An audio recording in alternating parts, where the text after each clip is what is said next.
Brothers and sisters, I'm very happy to see you all and to talk to you today. और भाई और बहनों, मैं बहुत खुश हूँ आप सबको मैं आज देख पा रहा हूँ और आपसे बात कर पा रहा हूँ। Many things around us teach us that we are coming into the days just before the return of our Lord Jesus. हमारे आसपास घटने वाले कई चीजों से हम ये देख सकते हैं कि हमारे प्रभु यीशु मसीह के आगमन के बहुत ही करीब हम आ पहुंचे हैं। I think the most privileged Christians were those who lived in the first century at the time of Jesus, just after he rose, after he ascended to heaven. और मुझे लगता है सबसे सौभाग्यवान मसीह वो थे जो यीशु मसीह के जीवन के तुरंत बाद वो स्वर्ग में उठा लिया गया उसके बाद जो जीते थे। And the next most blessed people are those who are living in the last days, like us. और वे दूसरे जो सबसे आशीषित लोग हैं वो है जो अंतिम दिन में जी रहे हैं हमारी तरह। So we must realize that we are a very blessed people to prepare the world and the church, especially for the coming of our Lord Jesus. और हमें इस बात का एहसास होना चाहिए कि हम बहुत सौभाग्यवान लोग हैं कि हम उसकी कलीसिया के नाते लोगों को तैयार करने के लिए यहाँ हैं। So all of us, if you've given your life to Christ, we have a tremendous responsibility. हम में से सबों ने, अगर आपने अपना जीवन मसीह को दिया है तो हमारी एक बहुत ज्यादा बड़ी जिम्मेदारी है। And we are just like if you are given a very responsible job in your office, you will take it seriously. In the same way, we must take our Christian witness seriously. और बिल्कुल जैसे अगर आपको आपके नौकरी की जगह बहुत जिम्मेदारी का काम दिया जाए, आप कैसे गंभीरता से लेते हो, वैसे ही एक मसीह होना इन अंतिम दिनों में हमें बहुत गंभीरता से लेना है। Many of you are working. You take your job very seriously, otherwise you won't get your pay at the end of the month. आप में से कई लोग काम कर रहे हो और आप अपने काम को बहुत गंभीरता से लेते हो, नहीं तो महीने के आखिर में आपको आपकी तनख्वाह नहीं मिलती। You will try your best to always be on time and work the full hours, otherwise your boss may sack you. आप हमेशा हर दिन जाकर पूर्ण जितना समय है उतने घंटे काम करने की कोशिश करते हो, नहीं तो आपका बॉस आपको निकाल देगा। We have to take our Christian life as seriously or more seriously than that. हमें अपने मसीह जीवन को उतना ही या उससे भी अधिक गंभीरता से लेना है। So I want to turn to a passage in Matthew chapter 10. मैं मुड़ना चाहता हूं मत्ती रचित सुसमाचार उसके 10वें अध्याय के एक वचन की ओर। Things were relatively easy for Christians in India 50 years ago. 50 वर्षों पहले भारत के जो मसीह लोग थे उनके लिए चीजें काफी आसान थी तुलनात्मक रूप से। We could preach in the open air in many parts of India, even in North India. और भारत के कई जगहों में, यहाँ तक कि उत्तर भारत में भी सामने सार्वजनिक रूप से हम प्रचार कर पाते थे। But it's very different now. पर आज चीजें बिल्कुल अलग है। But Jesus told us it will be like that. पर यीशु ने स्वयं हमें बताया कि चीजें ऐसी ही होंगी। That as we approach the end of time, कि जैसे हम युग के अंत में आएंगे, it's going to be more and more difficult for true believers. सच्चे मसीहों के लिए और अधिक कठिन होते जाएगा सब। Now, God is Almighty. It's very easy for Him to manifest His power on behalf of all His children. अब परमेश्वर सर्वशक्तिमान है, उसके लिए बहुत आसान है कि उसके लोगों की, उसके बच्चों की ओर से वो अपने सामर्थ्य को प्रदर्शित करे। But we can wonder, why doesn't God manifest His power on our behalf just like He did in the Old Testament for the Israelites? फिर हम कल्पना कर सकते हैं कि परमेश्वर हमारी ओर से अपने सामर्थ्य को क्यों प्रदर्शित नहीं करता, जैसे पुराने नियम में उसने इस्राएलियों के लिए किया था। In the Old Testament, you read many stories where people could not attack the Israelites because God was on their side and they would always win. और पुराने नियम में हम कई कहानियां पढ़ते हैं कि लोग दूसरे राष्ट्र इसराइलियों पर चढ़ाई नहीं कर पाते थे, जीत नहीं पाते थे, क्योंकि परमेश्वर उनकी ओर था। Many stories like that throughout the Old Testament. ऐसी कई कहानियां संपूर्ण पुराने नियम में। The only time God did not support the Israelites was when they were living in sin. और केवल कब परमेश्वर उनका समर्थन नहीं करता था, जब वे पाप में जीते थे। But otherwise, He always defeated their enemies and made them triumphant. पर अन्य परिस्थितियों में हमेशा इसराइली अब लोग अपने शत्रुओं को हराते थे और परमेश्वर उनको जयवंत बनाता था। Why doesn't God do that for us today? क्यों परमेश्वर आज हमारे लिए भारत में नहीं करता? The new covenant is superior to the old covenant. नई वाचा पुरानी वाचा से बढ़कर या ऊंची है। But there are many differences in the new covenant and old covenant. और नई वाचा और पुरानी वाचा में कई अंतर है। In the old covenant, if you're faithful to God, you'll become rich. और पुरानी वाचा में परमेश्वर के प्रति आप विश्वास योग्य रहो तो आप धनवान, आप अमीर बनोगे। But in the new covenant, the godliest people in the New Testament, like Jesus and Paul, were not rich. पर नई वाचा में जो सबसे ईश्वरीय लोग थे जैसे यीशु और पौलुस, वे अमीर या धनवान नहीं थे।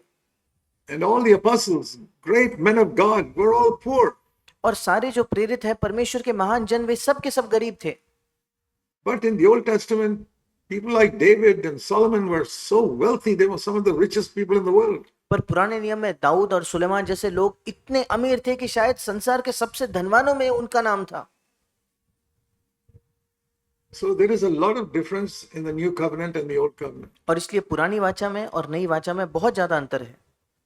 In the new covenant, the emphasis is always on the spiritual, not the material and physical. नई वाचा में जो जोर है वो हमेशा आत्मिक पर है, शारीरिक पर नहीं। And God wants to prove to this world that He's got a people who will be faithful and holy, even if they are poor and even if they are persecuted. और परमेश्वर इस संसार को साबित करना चाहता है कि उसके पास एक ऐसे लोगों का झुंड है जो पवित्र और विश्वास योग्य होंगे, इसके बावजूद कि वे गरीब हैं। It doesn't matter, even if they are persecuted, they'll be faithful to the Lord. और अगर वे उन्हें सताया जाए फिर भी वे प्रभु के प्रति विश्वास योग्य होंगे। So turn with me to Matthew chapter 10 और मेरे साथ निकालिए मत्ती उसका 10वां अध्याय and verse 16. उसका 16वां वचन।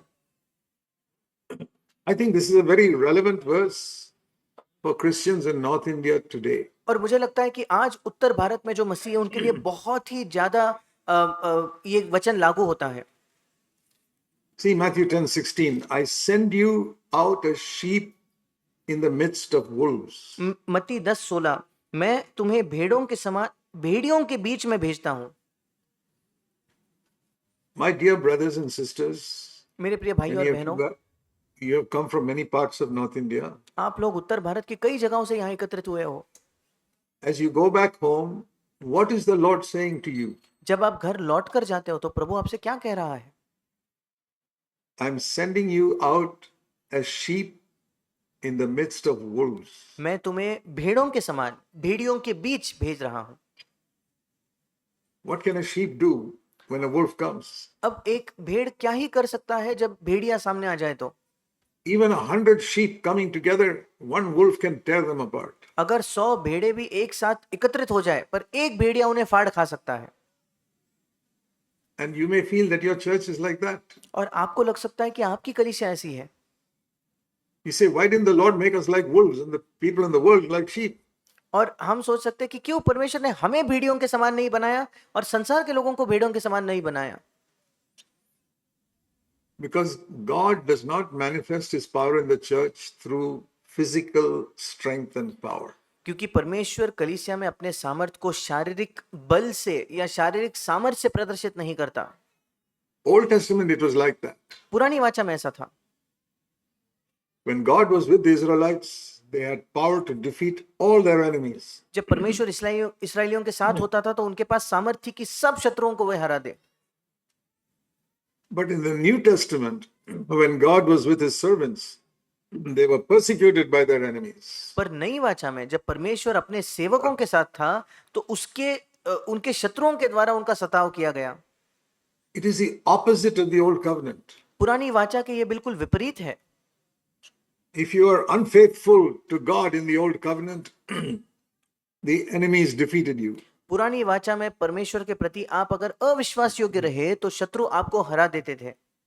But if you are faithful to the Lord, you always overcame. अगर आप परमेश्वर के प्रति विश्वास योग्य थे तो आप हमेशा जयवंत होते थे। But in the new covenant, it seems to be the opposite. पर नई वाचा में शायद बिल्कुल उल्टा दिख रहा है। All the compromising Christians who tell lies and cheat and do so many wrong things, they seem to prosper.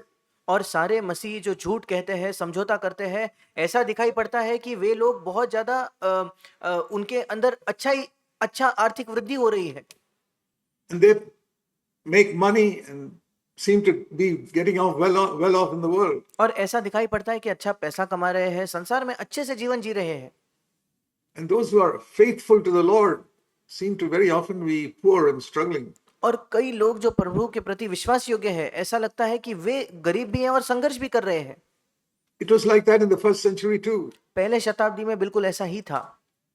See, Paul was the greatest servant of God that we read of in the New Testament. पौलुस सबसे महान सेवक था, जिसके बारे में परमेश्वर का सेवक था, जिसके बारे में हम नए नियम में पढ़ते हैं। And he was persecuted so badly और उसका इतना बुरी तरीके से सताव किया गया, because, like we read in this verse, the Christians were like sheep in the midst of wolves. क्योंकि जैसे हमने इस वचन में पढ़ा कि मसीही लोग भेड़ियों के बीच भेड़ों के समान थे। So let me show you some of the persecutions that the Apostle Paul faced. मैं आपको कुछ ऐसे सताव दिखाना चाहता हूं जो प्रेरित पौलुस ने जिनका सामना किया। And he was the most faithful servant of God in the first century. और पहले शताब्दी में सबसे अधिक विश्वास योग्य परमेश्वर का दास वो था। And what was his life like? उसका जीवन कैसा था? You know, he talks about boasting about his. Many people boast. He says, I'll also boast. और वो घमंड करने की, बढ़ाई करने की बात करता है। कई लोग बढ़ाई करते हैं तो मैं भी करूंगा। Today, people boast that our church there are 1,000 people. और आज लोग किस बारे में बढ़ाई करते हैं कि हमारे कलीसिया में तो 1000 लोग हैं, Or I preached in 25 countries. या मैंने 25 देशों में जाकर प्रचार किया है, Or I preached a crowd of 50,000 people. या मैंने 50,000 के भीड़ के सामने प्रचार जाकर किया है। Worldly politicians also boast such stupid things. और संसार के जो राजनेता है वो भी ऐसी मूर्खतापूर्ण बातें करते हैं। But that is not what Paul boasted in.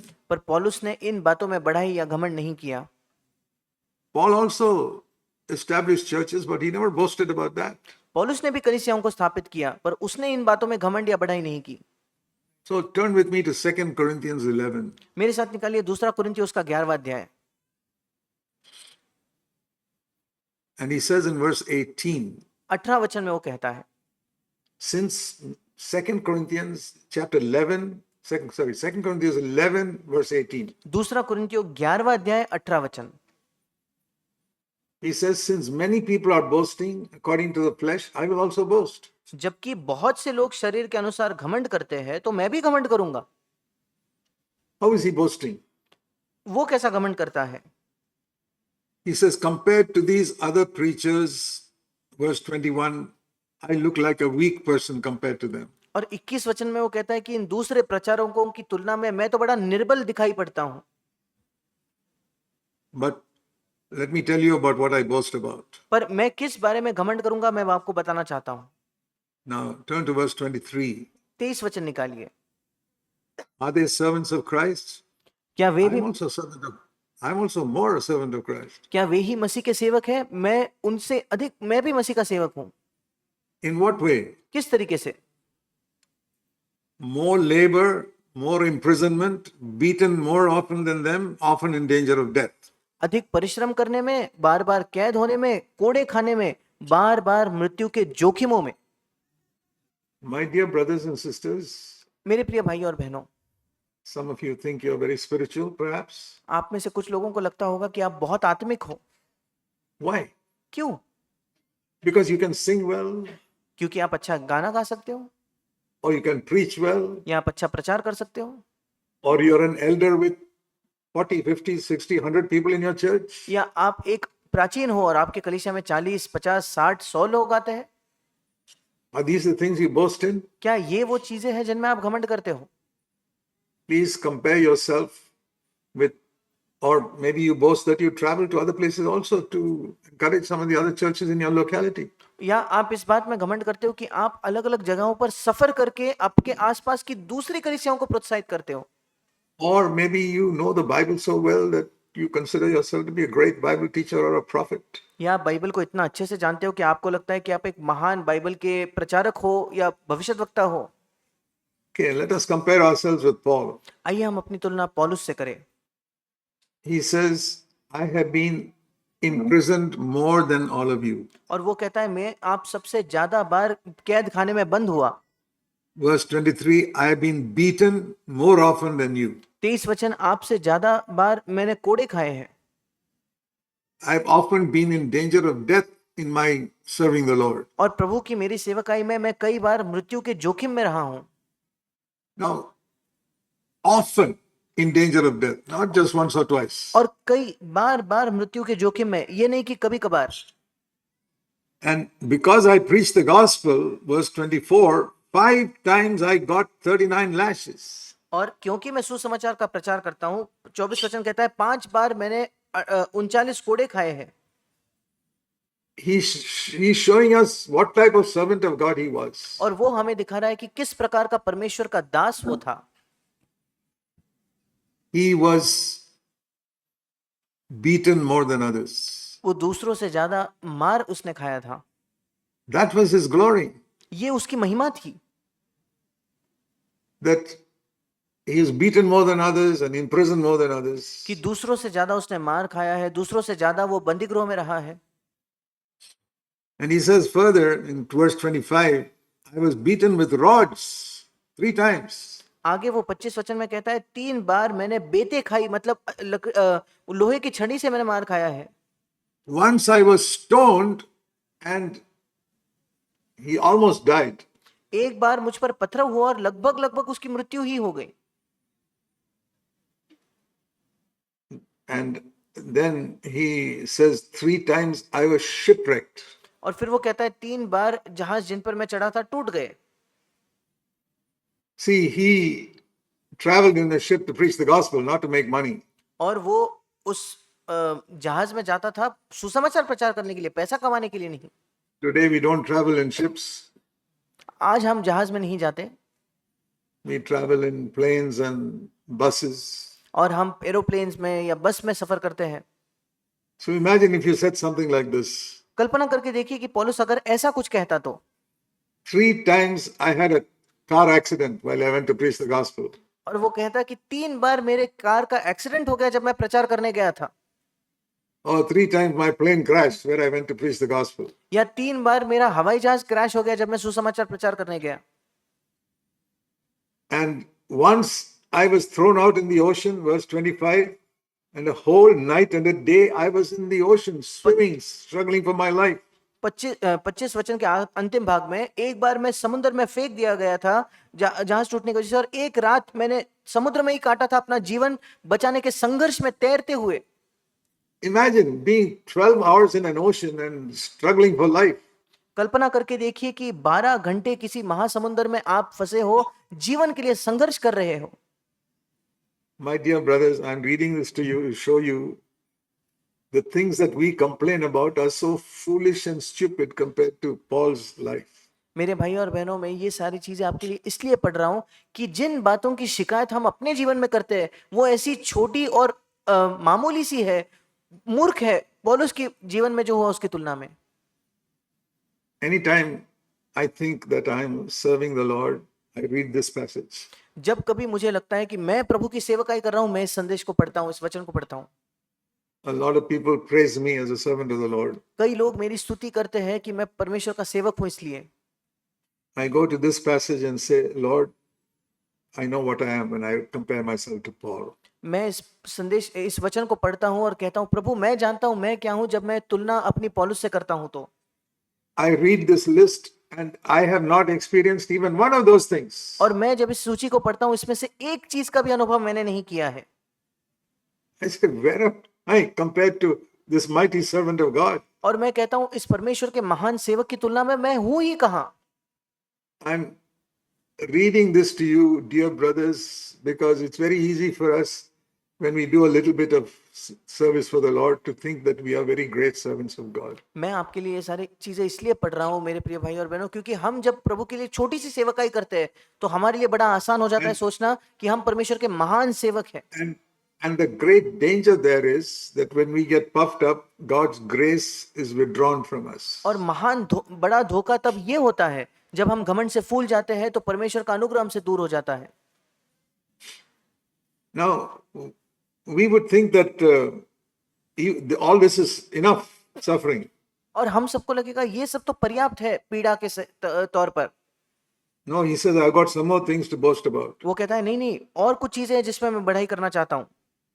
I've been in so many, verse 26, dangers from rivers, dangers from robbers, dangers in the country, dangers from the Gentiles, dangers in the city, dangers in the wilderness, dangers in the sea, and dangers among false brethren, verse 26. 26 वचन वो कहता है, मैं बार बार यात्राओं में, नदियों के जोखिमों में, डाकुओं के जोखिमों में, अपने जाति वालों के जोखिमों में, अन्य जातियों के जोखिमों में, नगरों के जोखिमों में, जंगल के जोखिमों में, समुद्र के जोखिमों में, झूठे भाइयों के बीच जोखिमों में रहा। Paul is writing inspired by the Holy Spirit. This is not empty boasting. अब पौलुस पवित्र आत्मा की प्रेरणा से ये लिख रहा है, ये नहीं कि खाली में वो ऐसे ही ढींग मार रहा है। Because these Corinthians did not think much about Paul. The Corinthians were very clever people and says Paul is not such a great preacher. क्योंकि ये कुरिन्थियों के जो लोग थे, ये पौलुस को तुच्छ जानते थे, वो खुद बहुत बुद्धिमान थे और उनको लगता था कि पौलुस कोई बड़ा व्यक्ति नहीं है। If Paul was standing here in the pulpit, अब आज यहाँ पुलपिट पे अगर पौलुस खड़ा होता, you'll have to lower the mic so much because he was less than 5 feet in height. आपको माइक इतना नीचे करना पड़ता क्योंकि 5 फुट से भी नीचे उसका कद था। How many of you men are less than 5 feet in height? आप में से कितने ऐसे पुरुष हो जो 5 फीट से कम हो? Probably nobody. शायद कोई भी नहीं।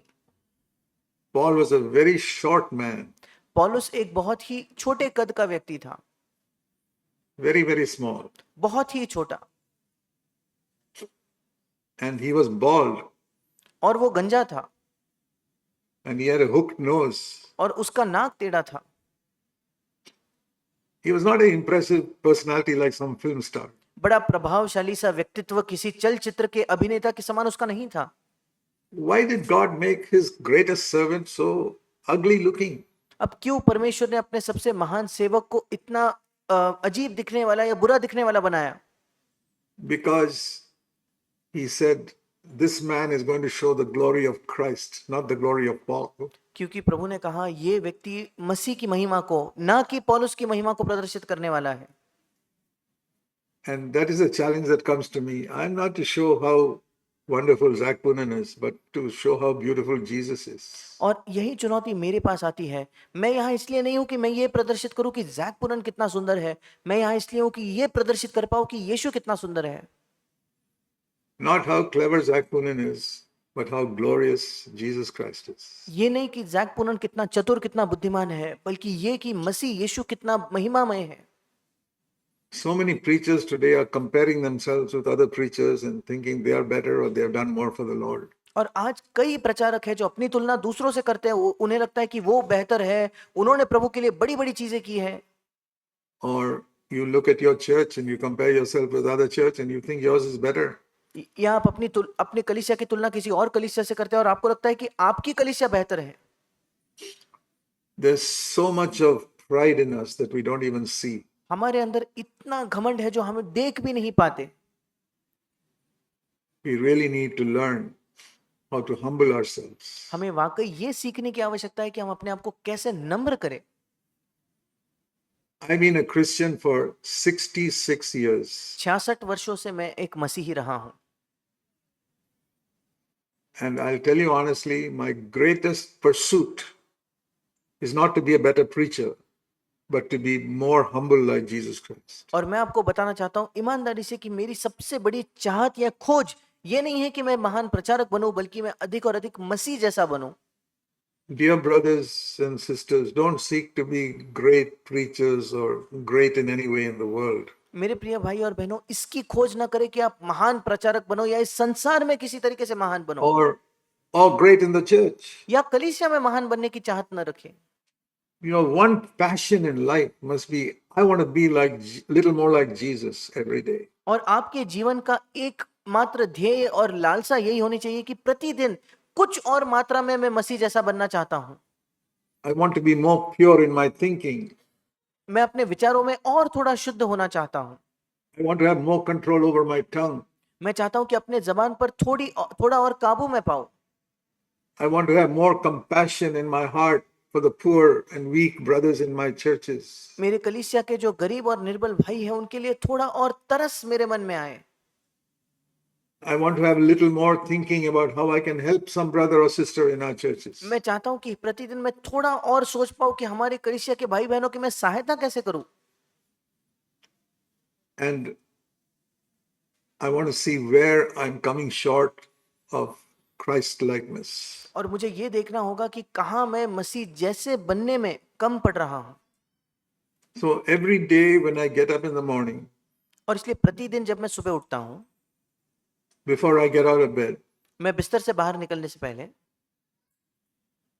I pray to the Lord and I worship God. मैं प्रभु से प्रार्थना करता हूं, उसकी आराधना करता हूं And I say, fill me with the Holy Spirit. और मैं कहता हूं प्रभु मुझे पवित्र आत्मा से भर। I want to be a little more like Jesus Christ today. मैं थोड़ा और प्रभु यीशु मसीह जैसा आज बनना चाहता हूं, Little more than yesterday. कल से थोड़ा अधिक मात्रा में।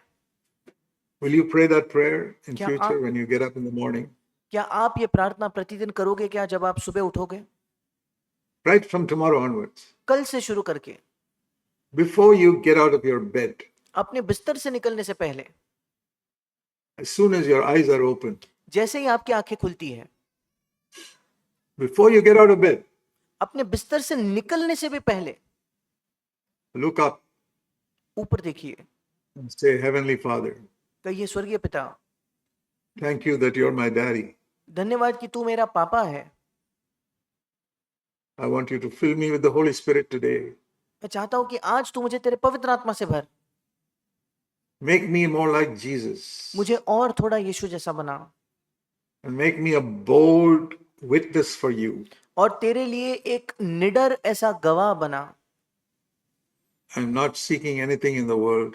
मैं इस संसार में और कोई चीज की खोज नहीं कर रहा, Just give me enough money to take care of myself and my family. That is enough. मुझे केवल पर्याप्त उतना ही पैसा चाहिए जो मेरे लिए और मेरे परिवार के गुजारे के लिए पर्याप्त हो, उससे वो पर्याप्त है।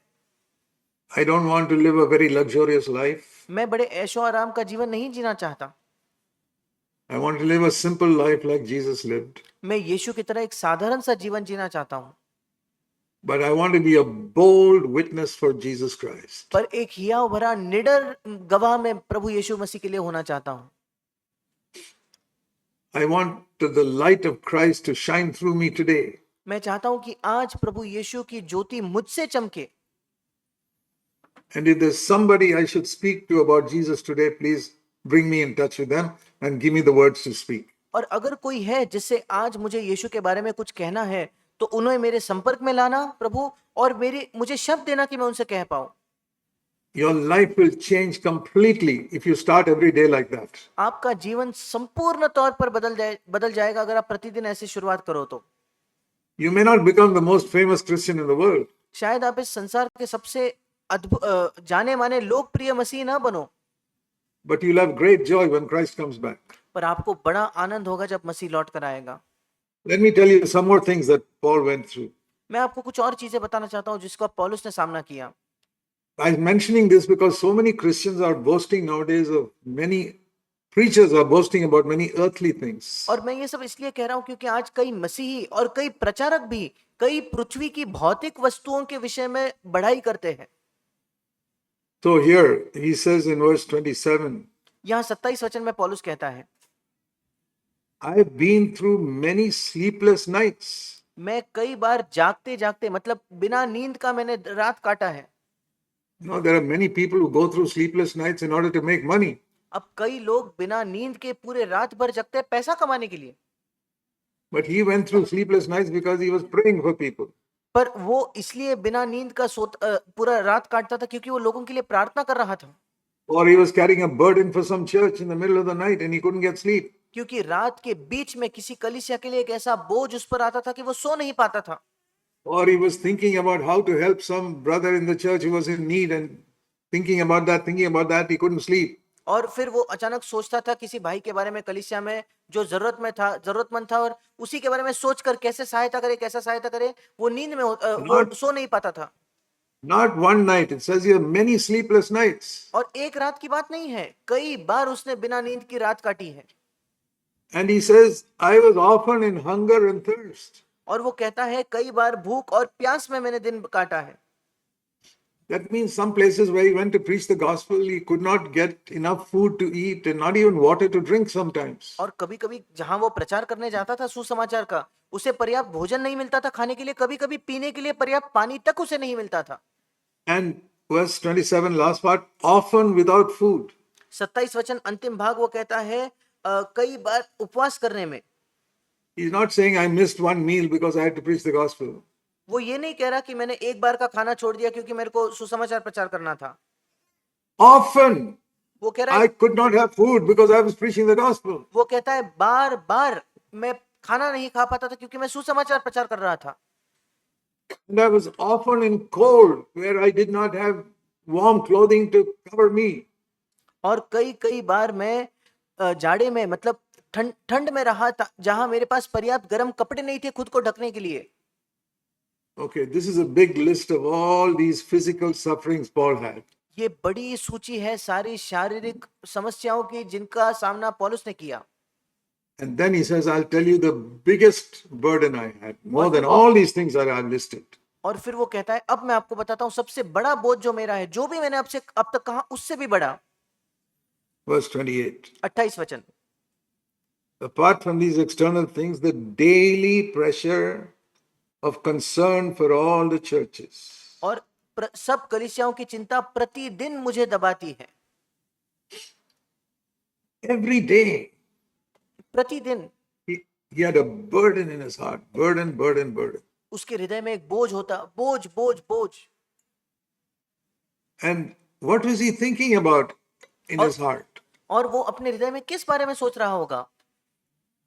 This church in Philippi फिलिपियुस की ये कलीसिया and this other church in Corinth, और कुरिन्थ में ये दूसरी कलीसिया this church in Antioch, और अंतियोक में ये कलीसिया, this church in Ephesus. Ephesus की ये कलीसिया। I wonder how it's going. और मैं नहीं जानता कैसे उनका चल रहा होगा। And I see that my co-worker Demas is slowly started backsliding. और मेरा जो सहकर्मी देमास है धीरे धीरे धीरे पीछे फिसलना उसने शुरू कर दिया है। And I want to encourage my young co-worker Timothy. और मैं अपना जो जवान सहकर्मी तिमुथियुस है उसे प्रोत्साहित करना चाहता हूँ। And Titus and Silas. और तीतुस और सिलास इनको प्रोत्साहित करना चाहता हूँ। This is what was in Paul's heart all the time. और निरंतर पौलुस के हृदय में ये सब होता था। He was not checking his bank account all the time to see how much money there is. वो निरंतर अपने बैंक खाते को नहीं जांच रहा था कि कितना पैसा उसके पास बन गया है। He knew one thing. वो एक चीज जानता था, If I seek the kingdom of God first and his righteousness, everything that I need will be added to me. अगर मैं पहले परमेश्वर के राज्य की और उसके धार्मिकता की खोज करूं तो जो भी मेरी आवश्यकता है वो मेरे लिए जोड़ दिया जाएगा। I have proved that for 60 years in my life. और मेरे जीवन के 60 वर्षों में मैंने इसे साबित किया है। I have not lived on a salary. मैंने कभी कोई तनख्वाह लेकर जीवन नहीं जिया। I have never taken money from any church. मैंने किसी कलीसिया से पैसा नहीं लिया। But God has taken care of me and my family. पर प्रभु ने मेरी और मेरे परिवार की सहायता की है। I don't have a car. मेरे पास कार नहीं है। I'm one of the very few people in America who don't have a car. मैं अमेरिका में बहुत ही कम लोगों में से एक हूं जिनके पास अपनी कार नहीं है। And that's not the big thing in life. और ये जीवन में कोई बड़ी बात नहीं है। Yeah, other brothers help me. हाँ, बाकी भाई मेरी सहायता करते हैं। And we live very simply, my wife and I. और हम बड़े सादगी से जीवन जीते हैं, मैं और मेरी पत्नी। I don't think anybody lives as simple as we do. मुझे नहीं लगता कि और कोई होगा जो हमारे इतना सादगी से जीवन जीता होगा। And that's how we lived even when we brought up our children. और जब हमने अपने बच्चों की परवरिश की तब भी हम ऐसे ही जीते थे। We never took our children even once in our life to a restaurant. और हमारे जीवन भर में एक बार भी हम अपने बच्चों को किसी रेस्टोरेंट में खाना खाने नहीं ले गए। We never took our children even once in our life for some vacation to visit some part of India or any other country. जीवन भर में एक बार भी हम अपने बच्चों को कहीं भारत में कोई छुट्टी मनाने या ये देखने वो देखने नहीं ले गए। We didn't have the money. हमारे पास पैसा ही नहीं था। But we brought up our children to read the Bible and to follow the Lord. पर हमने अपने बच्चों की परवरिश की कि वो बाइबल को पढ़े और प्रभु का अनुसरण करे And to respect all people और वे सब लोगों का आदर करे and to respect even poor people. और गरीब लोगों का भी वे आदर करें।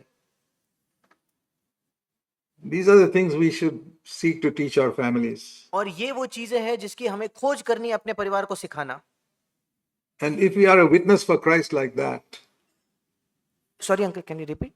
if we are witnesses for Christ like that, और अगर हम मसीह के लिए इस प्रकार के गवाह होंगे तो, even if you don't bring hundreds of people to Christ, और अगर आप मसीह के प्रति 100 लोगों को नहीं भी ला पाए फिर भी, even if you don't build a big church, अगर आप एक बड़ी कलीसिया न बना पाए फिर भी, even if you don't travel to many places, अगर आप कई जगहों पर सफर ना करें फिर भी, you'll be able to come to the end of your life and say, I have finished the work God gave me to do. आप अपने जीवन के अंत में आ पाओगे और कह पाओगे कि मैंने उस काम को खत्म किया है जो प्रभु ने मुझे दिया था करने को। I want to say to all of you, please be sure, first of all, that you are really a child of God. और मैं आपसे कहना चाहता हूं, सबसे पहले इस बात को सुनिश्चित कीजिए कि आप परमेश्वर की संतान हो। I struggled from the age of 13 to 19, always wondering, am I really a child of God or not, for 6 years. और 13 से लेकर 19 की उम्र में मैं बहुत संघर्ष करता था कि मैं वाकई परमेश्वर की संतान हूं कि नहीं, 6 वर्षों के लिए। And all those years I never grew spiritually. और इन सारे वर्षों में मैंने कभी आत्मिक तौर पर उन्नति नहीं की। But one day, I had the habit of reading the Bible every day, which was a good habit. और मेरी एक आदत थी कि मैं प्रतिदिन बाइबल पढ़ता था। I want to encourage all of you to develop that habit. और मैं आपको प्रोत्साहित करना चाहता हूँ, Read at least a few verses of the Bible every day.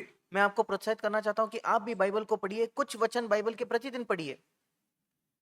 If you forget it early in the morning, sometime during the day, read it. और अगर सुबह आप भूल जाते हो तो दिन भर में कभी ना कभी पढ़िए। Many of you got it on your phone. You can read it anywhere. और कई बार कई लोगों के पास अपने फोन में है तो आप कहीं भी पढ़ सकते हो।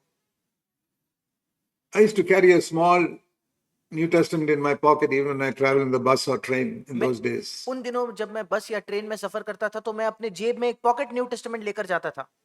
And so while I'm traveling, I would read it. और जब मैं सफर कर रहा होता तब भी मैं उसे पढ़ता। That is how I came to know the Bible. इसी तरीके से मैंने बाइबल को जाना। And one day I read John 6:37. एक दिन मैंने यूहन्ना 6:37 पढ़ा, where the Lord says, those who come to me, I will never cast out. और जहां प्रभु कहता है कि जो मेरे पास आएंगे मैं उसे कभी ना निकालूंगा। And somehow that word hit me in my heart. और अचानक से वो वचन मेरे हृदय में मुझे आ पहुंचा, वो बहुत मुझे प्रोत्साहित किया। I said, Lord, for the last 6 years, I've come to you at least 100 times. और मैंने कहा, प्रभु पिछले 6 वर्षों में कम से कम 100 बार मैं तेरे पास आया हूँगा। I've asked you to come into my heart. और मैंने तुझसे मांगा है कि तू मेरे हृदय में आ जा। And from that verse, the Lord said, I did not cast you out. और उस वचन से प्रभु ने मुझसे बात की कि मैंने तुम्हें नहीं निकाला। So I said, thank you, Lord. Today I believe that. और मैंने कहा, प्रभु तेरा धन्यवाद, आज मैं इस पर विश्वास करता हूँ। That was 66 years ago. ये 66 वर्षों पहले की बात है। I was 19 years old. मैं 19 वर्ष का था। Nearly 20. लगभग 20 वर्ष का। And all these 66 years, I never doubted my salvation after that. और उसके बाद आज तक के 66 वर्षों में मैंने कभी अपने उद्धार पर कोई शक या संदेह नहीं किया है।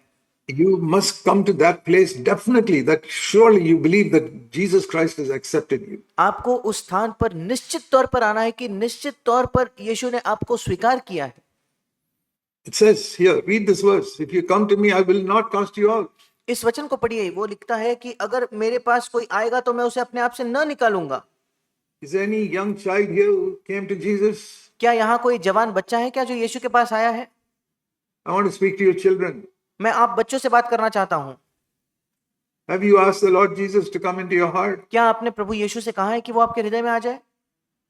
I want to tell you, he did not cast you out. He has accepted you. मैं आपसे बताना चाहता हूँ कि उसने आपको नहीं निकाला, उसने आपको स्वीकार किया है। He heard your prayer. उसने आपकी प्रार्थना सुन ली। He came into your heart. वो आपके हृदय में आ चुका। Believe him. उस पर विश्वास कीजिए। If you don't believe, then you begin to drift. अगर आप विश्वास नहीं करोगे तो आप भटकना शुरू कर दोगे। So that is the first thing you need to learn, to be absolutely sure Christ has forgiven me. ये पहली चीज है जो आपको सीखने की आवश्यकता है कि आप बिल्कुल आश्वासित रहो कि प्रभु ने मुझे क्षमा किया है। But after that, I did not suddenly become perfect. पर उसके बाद अचानक से मैं सिद्ध नहीं बन गया। After 66 years, I'm still not like Jesus Christ. 66 वर्ष हो गए पर अब भी मैं मसीह जैसा नहीं हूं। I'm a little more like Christ today than I was 66 years ago. और 66 वर्षों पहले जितना मैं था उससे थोड़ा अधिक आज मैं हूं।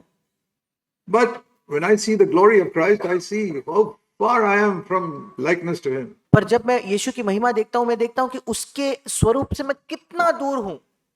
And every day I bury my hand in my face in my hand and say, Lord, I'm not like you. I want to be like you. और प्रतिदिन मैं अपने सिर को अपने हाथ में रख कर कहता हूं, प्रभु मैं तेरे जैसा नहीं हूं, मुझे और तेरे जैसा बनना है। My great desire is not to be a great preacher, but to be more like Jesus Christ. मेरी महान चाहत ये नहीं है कि मैं महान प्रचारक बनूं, बल्कि मैं और थोड़ा यीशु जैसा, यीशु के समान बन जाऊं। Make that your goal in life. आपने अपने जीवन का ये लक्ष्य बना दीजिए। Some of you are elders of churches. आप में से कुछ वहां कलीसियाओं के प्राचीन हो। What is your ambition? आपकी महत्वाकांक्षा क्या है? To be a powerful preacher? क्या आप एक सामर्थ भरे प्रचारक होना चाहते हो? Forget it. भूल जाइए। Bury that desire today. उस इच्छा को आज ही गाड़ दीजिए। Say, Lord, from today my desire is that I'll be little more like Jesus. और कहिए, प्रभु आज से मेरी इच्छा है कि मैं थोड़ा और यीशु जैसा बनूं। When I was young, I had a desire to be a great preacher. जब मैं जवान था तो मेरे अंदर एक इच्छा थी कि मैं एक महान प्रचारक बनूं। And God had given me a gift when I was 23 years old. और परमेश्वर ने मुझे एक वरदान दिया था जब मैं 23 वर्ष का था। I was preaching to 5,000 people when I was 23 years old. जब मैं 23 ही वर्ष का था तो 5000 लोगों की भीड़ के सामने मैं प्रचार किया करता था। But God said, forget it. पर प्रभु ने कहा इसे भूल जाओ। And I stopped going after being a big preacher. और एक बड़ा प्रचारक बनने की खोज या उसे मैंने छोड़ दिया। And many people couldn't understand me.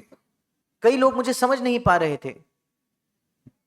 I started meeting in my house with 2 families and I stopped traveling to preach. मैं अपने घर में 2 ही परिवारों के साथ मिलना शुरू कर दिया। मैंने सफर करना प्रचार के लिए बंद कर दिया। My father was a God-fearing believer and he told me, what happened? मेरे पिता एक परमेश्वर का भय मानने वाले विश्वासी थे। उन्होंने पूछा क्या हुआ? You were traveling all over the world preaching. What happened? Now you're sitting at home with 10 people in the church, in your home.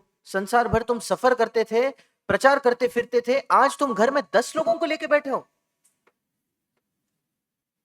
I told my father, Dad, I'm not called to be a great preacher. मैंने अपने पिता से कहा, पापा मुझे एक महान प्रचारक बनने की बुलाहट नहीं है। That is not my calling. वो मेरी बुलाहट नहीं है। I want to build the church of Jesus Christ. Even if it's only 10 people, I'll build that. मैं मसीह की कलीसिया बनाना चाहता हूं। अगर केवल 10 लोग हैं फिर भी मैं उस कलीसिया को बनाऊंगा।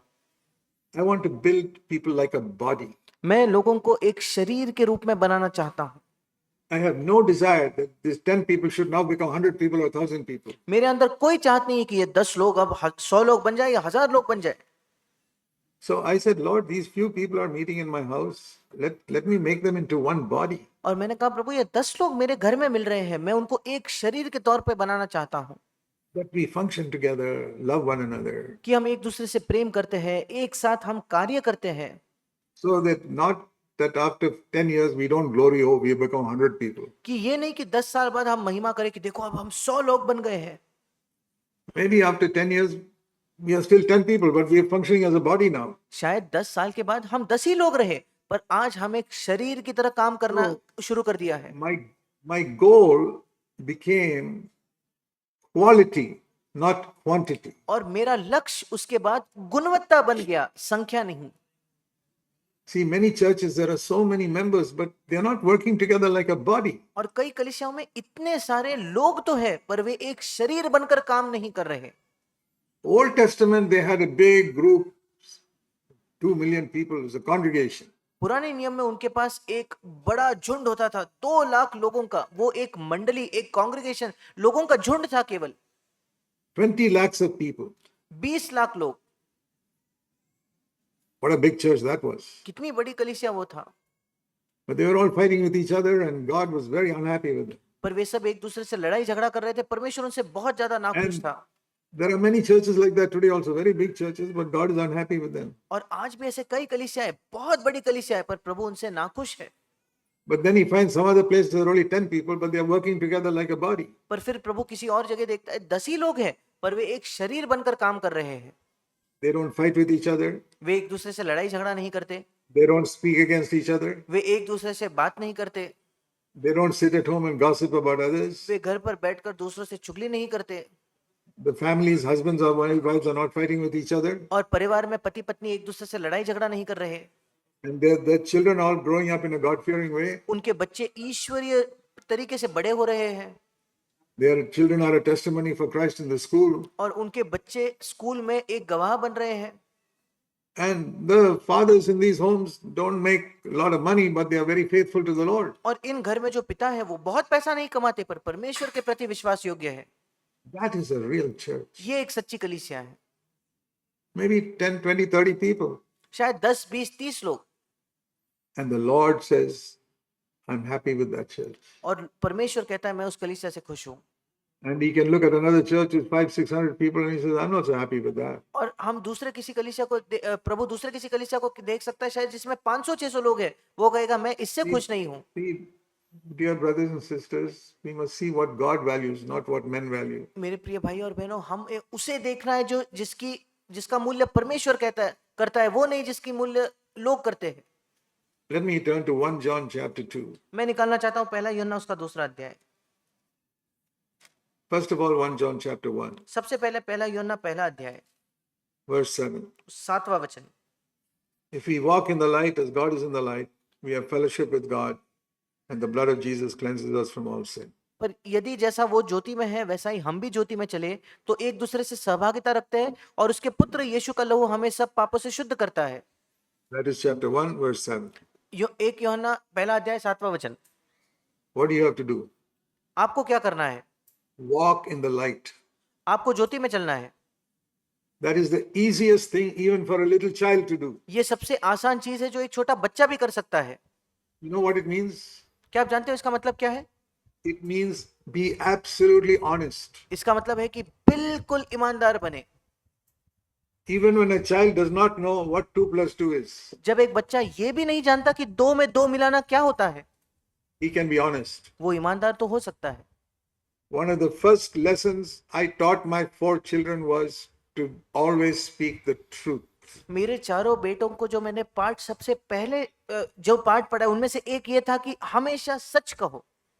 Even when they were 1.5 years old, जब वे 1.5 साल के थे तब भी ask them, did you do this? मैं उनसे पूछता था क्या तुमने ये किया? I know he did it, but he tells me no. मैं जानता हूं उसने किया है, पर वो मुझसे नहीं कहता है। And I'll say, no, he didn't do it. और वो कहेगा I'll नहीं, ask him, tell me, half an hour I sit with him, tell me the truth, tell me the truth. और वो कहेगा नहीं मैंने नहीं किया। फिर मैं फिर पूछता था, आधा घंटा उसके साथ बैठता था, सच बताओ सच बताओ सच बताओ। Finally he cries and says, yes, daddy, I did it. आखिरकार वो रोता था और कहता था हाँ पापा मैंने कर दिया। I say, I won't punish you. और मैंने कहा मैं अब तुम्हें दंड नहीं दूंगा। Will never punish you if you tell me the truth. अगर तुम मुझे सच कहोगे मैं कभी तुम्हें दंड नहीं दूंगा। Even if you break the most valuable thing in my house, I will not punish you. मेरे घर में सबसे मूल्यवान कीमती चीज तुम तोड़ क्यों ना दो, मैं तुम्हें दंड नहीं दूंगा। Even if you do something terrible and lose your books in school or anything, तुम कुछ बहुत बदतर कर दो, तुम्हारे स्कूल में सारे तुम्हारे किताबें खो जाए, कुछ भी क्यों ना हो, I only want you to be honest. मैं केवल यही चाहता हूं कि तुम ईमानदार बनो। Just tell me the truth always. केवल मुझे आकर हमेशा सच कहो। I'll forgive you whatever you did wrong. जो भी तुमने गलत किया मैं उसे क्षमा कर दूंगा। That is where I taught them the most important thing in life, which is speak the truth. और वहां मैंने उन्हें सिखाया सबसे महत्वपूर्ण चीज जीवन में यह है कि आप सच कहो। Are you teaching your children that? क्या आप अपने बच्चों को यह सिखा रहे हो? Start when they are 1 year old. जब वे 1 वर्ष के हैं तब शुरू कीजिए। The other thing is teach them to obey. When daddy or mommy says something, do it. दूसरी चीज उन्हें सिखाइए आज्ञा मानना। जब माता पिता कुछ करने को कहते हैं करना है। That is the meaning of walking in the light. यही मतलब है ज्योति में चलने का। It doesn't mean I'm perfect. इसका यह मतलब नहीं कि मैं सिद्ध हूं। It means I'm honest. इसका मतलब यह है कि मैं ईमानदार हूं। When you shone a light on something, it reveals it. जब आप किसी चीज पर ज्योति डालते हो तो वो चीज प्रकट हो जाती है, उजागर होती है। See, if there is some dirt on my shirt, अगर मेरे शर्ट पर कोई गंदगी है तो then I don't like to come into the light. I like to be in the dark so nobody can see them. फिर मुझे नहीं पसंद होगा ज्योति में आना, मैं चाहूंगा कि मैं अंधकार में छिपा रहूं ताकि कोई देख नहीं पाए। It's like that. If there's something wrong in my inner life also, I like to hide in the darkness. बिल्कुल वैसे ही मेरे साथ अंदरूनी जीवन में अगर मेरे पास कुछ गंदा है छिपाने जैसा, तो मैं अंधकार में छिपना चाहता हूं।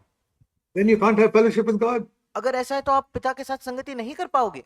See, like I as an earthly father told my children, क्यों मैं एक पृथ्वी का पिता होने के नाते मैंने अपने बच्चों से कहा, I'm perfectly happy with you if you tell me the truth, even if you did 10 or 100 things wrong. मैं बिल्कुल खुश हूं तुम्हारे साथ अगर तुम मुझसे सत्य कहोगे, चाहे तुमने 10 चीजें गलत की या 100 चीजें गलत की, कोई बात नहीं। That's what the Lord says to us. और प्रभु हमसे यही कहता है, I don't care how many wrong things you did. मुझे कोई फर्क नहीं पड़ता कितनी गलत बातें आपने की। Walk in the light. 1 John 1:7. पहला यूहन्ना 1:7 ज्योति में चलिए, That's all. बस उतना ही।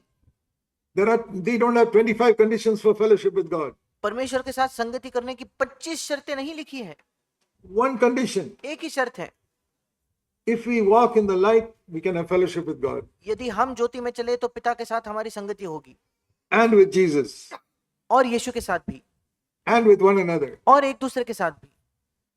So what is the number one and only requirement for fellowship? और सबसे पहली और इकलौती शर्त क्या है संगति की? You don't have to be perfect, but you have to be honest. आपको सिद्ध होने की जरूरत नहीं, आपको ईमानदार होना है। Perfect, I'm also not perfect, सिद्ध मैं भी नहीं हूं, but I can be honest. पर मैं ईमानदार हो सकता हूं। And that little child sitting there, who's only 5 years old, he can be honest. और वो छोटा बच्चा जो वहां बैठा है वो ईमानदार हो सकता है। So, dear brothers and sisters, please seek to be honest with God from today. मेरे प्रिय भाई और बहनों, आज से खोज करें कि आप परमेश्वर के साथ ईमानदार रहे। You have to be honest with your parents. आपको अपने माता पिता के साथ ईमानदार होना है। Especially if you are a child, always be honest with your parents. विशेषकर अगर आप एक बच्चे हो तो हमेशा अपने माता पिता के साथ ईमानदार बने रहे, And be honest with God. और परमेश्वर के साथ ईमानदार रहे। And then you will grow little by little by little. फिर आप धीरे धीरे उन्नति करोगे।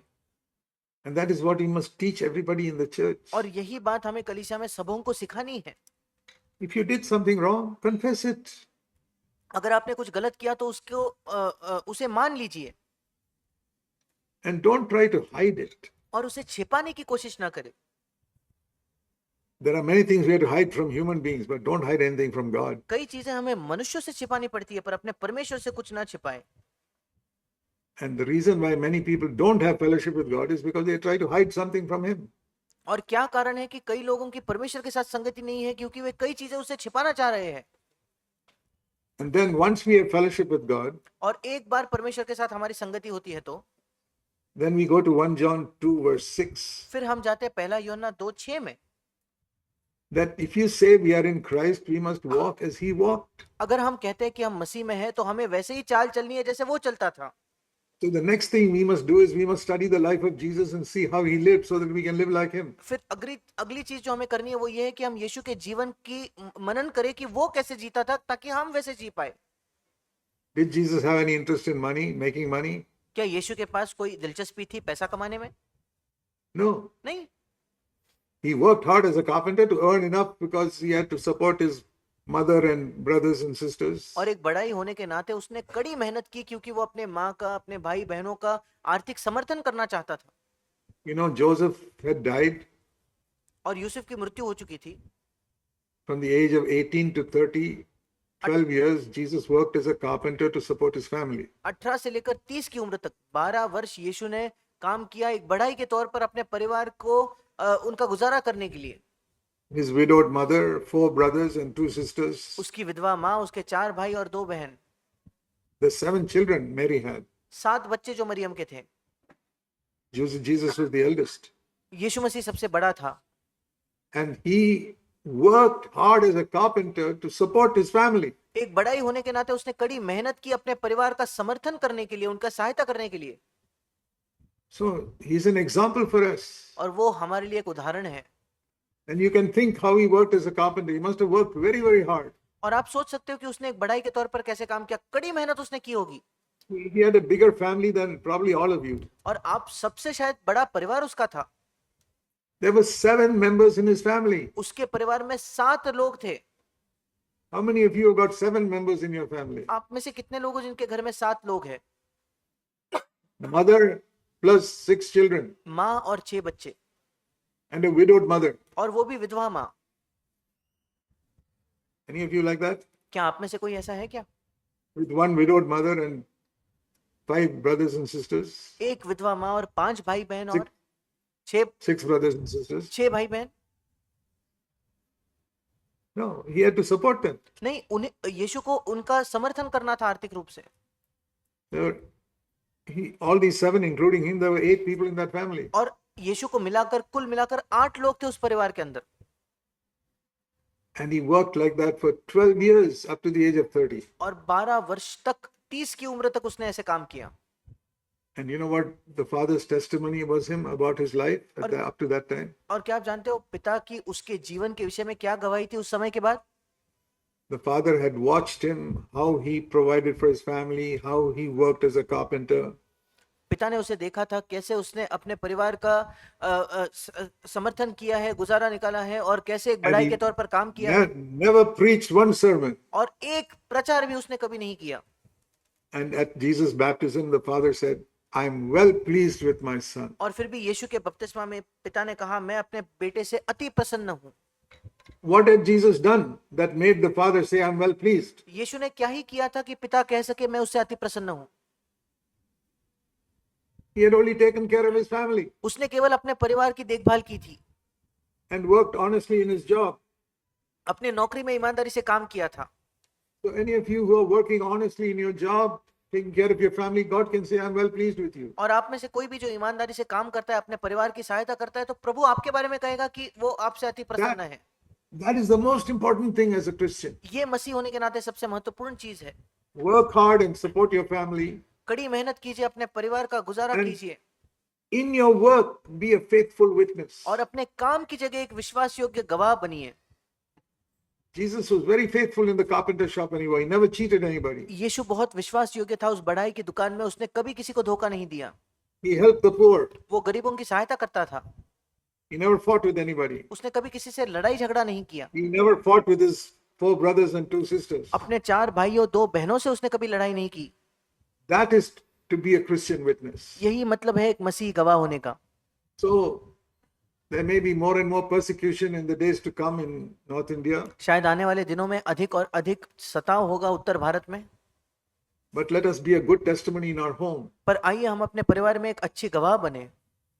Even if you are not able to preach to big crowds. और अगर आप बड़े-बड़े भीड़ के सामने प्रचार न भी कर पाए फिर भी, be a faithful witness for Christ in your home. पर आप अपने घर में एक विश्वास योग्य मसीही बन पाए।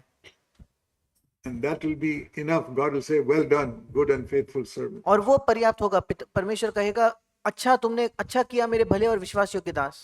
And God will add to your number those whom he wants to bring to salvation. और परमेश्वर आपके मध्य में ऐसे लोगों को जोड़ेगा जिनको परमेश्वर चाहता है कि उद्धार हो। That is God's way. ये परमेश्वर का काम है। I cannot bring people to Christ. मैं लोगों को मसीह के पास नहीं ला सकता। I want you to see a verse in Acts chapter 2. मैं चाहता हूं कि आप एक वचन को देखिए, प्रेरितों के काम दूसरा अध्याय। Those early Christians were very poor. जो पहले के मसीह थे वे बहुत गरीब थे। This is the beginning of the Christian church, Acts chapter 2. ये मसीह कलीसिया की शुरुआत है, प्रेरितों के काम दूसरा अध्याय। See how they lived. देखिए वो कैसे जीते थे। Verse 46. 46 वचन। Day by day they continued breaking bread from house to house, taking their food together with gladness and sincerity of heart. वे प्रतिदिन एक मन होकर मंदिर में इकट्ठा होते थे और घर घर रोटी तोड़ते हुए आनंद और मन की सीधाई से भोजन किया करते थे। And they praised God. और वे परमेश्वर की स्तुति कर रहे थे। And they had a good testimony before the people. और लोगों के सामने उनकी अच्छी गवाही थी। And see the sentence, the last sentence. और 47 वचन का अंतिम भाग देखिए। The Lord added to their church every day those who were being saved. और जो उद्धार पाते थे उनको प्रभु प्रतिदिन उनमें मिला देता था। Who adds to the church? कौन कलीसिया में मिलाता है, जोड़ता है? The Lord adds to the church. प्रभु कलीसिया में जोड़ता है। In 50 years in CFC churches, I've learned that lesson. It is the Lord who adds to the church. 50 वर्षों में CFC कलीसियाओं में मैंने ये पाठ सीखा है कि प्रभु कलीसिया में जोड़ता है।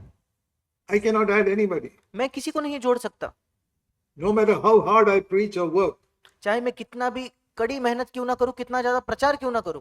it is the Lord who adds to the church those who are saved. प्रभु ही है जो कलीसिया में जिनका उद्धार हुआ है उन्हें जोड़ता है। So don't worry about that. God will add. You just be faithful in your life and in your home. और इसकी कोई चिंता न करे, आप विश्वास योग्य रहे अपने घर में, अपने कलीसिया में, प्रभु आप में जोड़ेगा। If you are faithful, God will wonderfully add to the church. अगर आप विश्वास योग्य हो तो अद्भुत तरीके से परमेश्वर आपके कलीसिया में जोड़ेगा। So don't condemn yourself that you are not making more converts to Christ. और अपने आप को दोषी न ठहराए कि आप ज्यादा लोगों को मसीह में नहीं लाते। Yeah, there is more I have on my heart. I'll tell you tomorrow, God willing. और मेरे हृदय में और भी है जो मैं आपके साथ साझा करना चाहता हूँ, प्रभु की इच्छा हो तो मैं कल आपको बताऊंगा।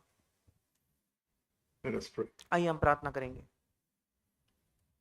Heavenly Father, स्वर्गीय पिता, please help us to remember what is most important in the Christian life. कृपया हमारी सहायता कर कि हम इस बात को याद रख पाए कि मसीह जीवन में सबसे महत्वपूर्ण क्या है।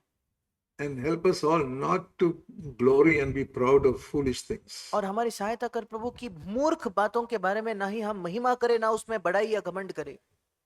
We have suffered almost nothing compared to the Apostle Paul. प्रेरित पौलुस की तुलना में हमने कुछ भी दुख नहीं उठाया, पीड़ा नहीं सही। We cannot boast about anything. हम किसी भी बात में बड़ाई नहीं कर सकते प्रभु। We put our face in the dust and say, Lord, have mercy on us. हम अपने मुंह को धूल में रखकर कहते हैं, हे पिता हम पर दया कर। Forgive us for all the foolish pride we have had in past years. जो मूर्खता से घमंड इन पिछले वर्षों में हमें था, उसके लिए हमें क्षमा कर। Help us to glory only in the Lord Jesus Christ. और हमारी सहायता कर कि केवल प्रभु यीशु में ही हम महिमा करें। We pray in Jesus' name. यीशु के नाम से हम मांगते हैं, Amen. आमीन।